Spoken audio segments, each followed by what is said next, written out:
Are you cleaning out your sewing room like I am? Are you looking for some of the real tips on the nitty gritty?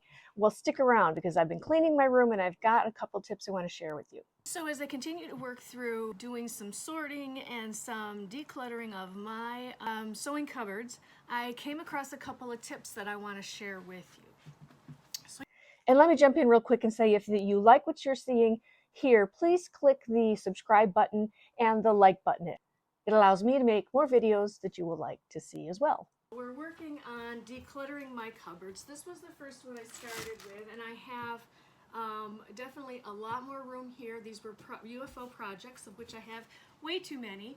And so the next spot that I went to look at was here, where I have lots of books and lots of patterns. And what I found was I have way too many patterns for that space. So there's a couple things I needed to do. I needed to go through some of my patterns, and I needed to get rid of some I know I'm not going to work on, and I've done that. But then I also needed to know I have a lot of patterns that were just slipping and sliding all over that cupboard, so something else needed to happen. I'm going to show you what I have done.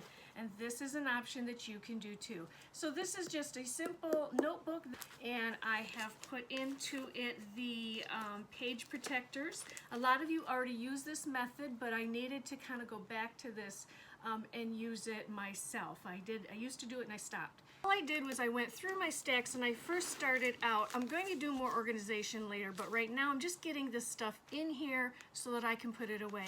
So these are a lot of the different patterns that I have to work on, so that when I want a project and I'm going through, I can just kind of go through here, see what's in here. This sure beats pulling out that big stack that would always fall down. I've got some of the larger ones. You just buy the page protectors at the dollar store or on Amazon, and a notebook, same thing. Thinking about one of the things with cluttering is you want to try to put things in a place where you can see everything, and that's hard for me to do when I have these deeper cupboards. I'm going to take this pattern book, and instead of having it here where everything's falling out, I can now,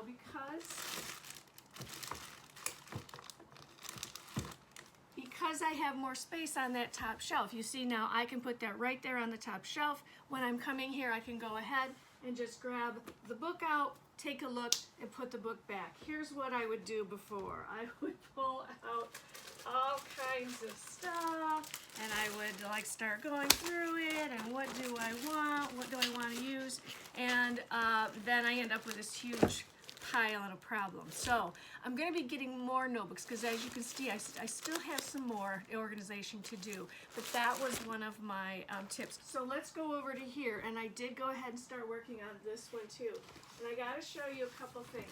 I'm loving the idea of these particular bins, because in my deep cupboards, and you may have this as well, they're deep, and so I want to be able to pull out this bin, and then I want to be able to pull out the next bin.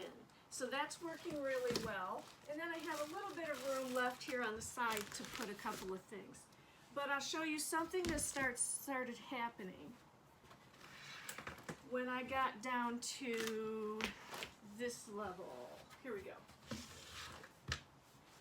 What you want to be careful of, and so this is one that I've purchased recently, and I'm getting, this is cracking.